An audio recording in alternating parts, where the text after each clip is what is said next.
Hello, my name is Brian Kirsch, and welcome to Fuel Friday, the place where we'll be interviewing people from Palo Alto and the fuel user community on all things Palo Alto. So let's get started. Hello, welcome to this episode of Fuel Friday, and we are absolutely excited to have Charles Buege. He is the Chicago leader, fuel leader. He's also on the editorial advisory committee and the current maintainer of what we're going to be talking about today, which is the Fuel Lab. Charles, please introduce yourself. Yes, as Brian just said, I am with the Fuel Editorial Advisory Committee, the EAC, and I'm the Chicago chapter lead right now. We'll be talking about the Fuel Virtual Lab. It's a resource that in the last couple of months has just recently been updated to version 10.1 of the PanOS. And we want to just go ahead and get word out to everyone that this resource is available to everyone, and just kind of talk about that today and give everyone a brief introduction to it. Absolutely. It's an amazing resource, and one I don't think a lot of people understand is out there. True. I agree. Yes. And you've even created documentation to go along with it.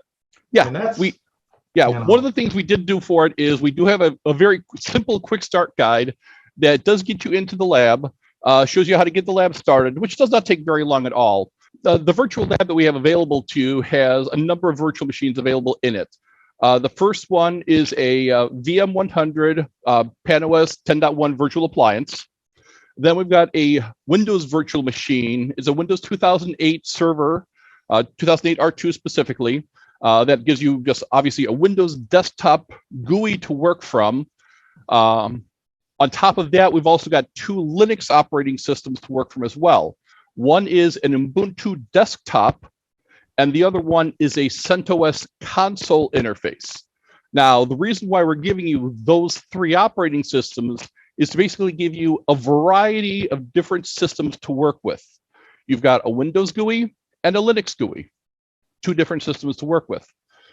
Now, you've also got a CentOS console interface, because on the CentOS box, we also have an Apache web server set up on there as well in a DMZ, a demilitarized zone going through the PanOS as well. In the quick start guide, you actually have a step-by-step process of how to go through and actually enable the DMZ, set up communication between the different systems, so you can go ahead and turn that on. Now, once you do that, you've got all those different operating systems available to you to play around with and basically do whatever you want with. The virtual lab is available to you to check out for a 4-hour window.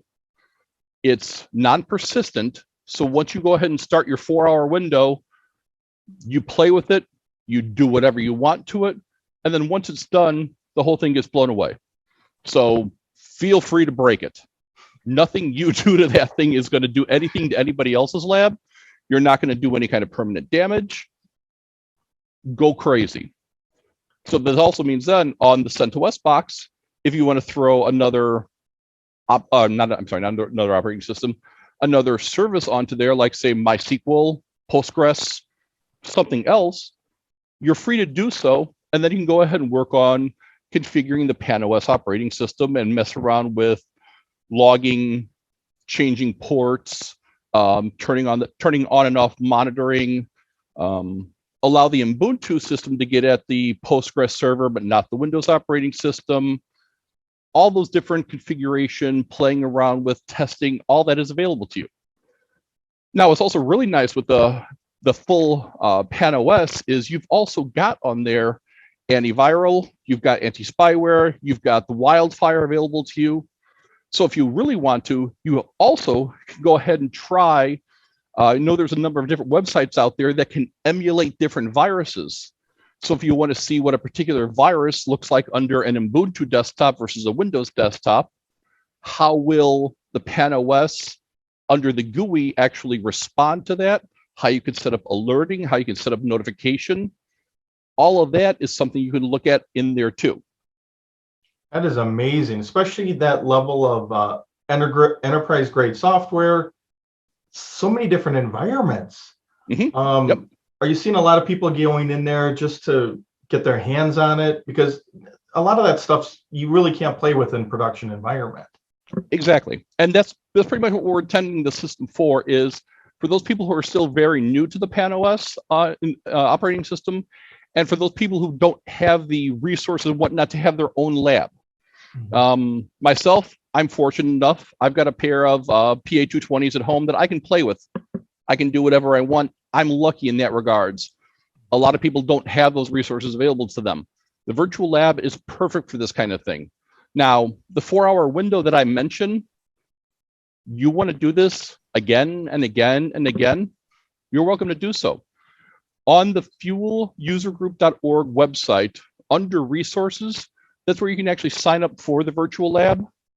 You can go ahead and sign up for it, use your 4 hours up.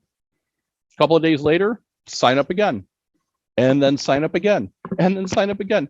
Feel free. That's what the system is there for. It's there for everyone to go ahead and use it, to play around with it, to get comfortable. Now, we are going in, the team that I'm working with to maintain the lab, we are going in about roughly every month and a half basis, trying keeping the Pan OS up to as recent of a version as possible, making sure everything there is up to date so you can actually have the latest 10.1, 10.2 when it comes out, etc. But one of the other things that is very nice about this lab, let's say your environment at work, for whatever reason, you're not able to get up to 10 yet. You're still running 9 for whatever reason. You want to downgrade the lab? Go for it. You can downgrade your VM, the Pan OS VM. You can downgrade the whole thing to version 9.1, 9.2, and work on that then. Nothing's stopping you. Absolutely amazing. I mean, just getting that hands-on, but that flexibility is really the key with this. Exactly. And yes. The price tag's right. It is free. Yeah. I mean, you can't get much better than that. And one of the other things I'm thinking that's a great use for this system too is for those of you who have brought on entry-level network security administrators, people who are just literally cutting their teeth on the Palo Alto Network's infrastructure and ecosystem. They've never touched the web interface GUI before. They've never touched the command line. You want to play around with the command line? One of the options you can do is you can actually go directly to the console for the VM100. Nice. You skip all of the extra stuff of having to worry about trying to do PuTTY and a serial cable and all that configuration. One of the tabs that are available to you, you go right to it. You can go right to the command line.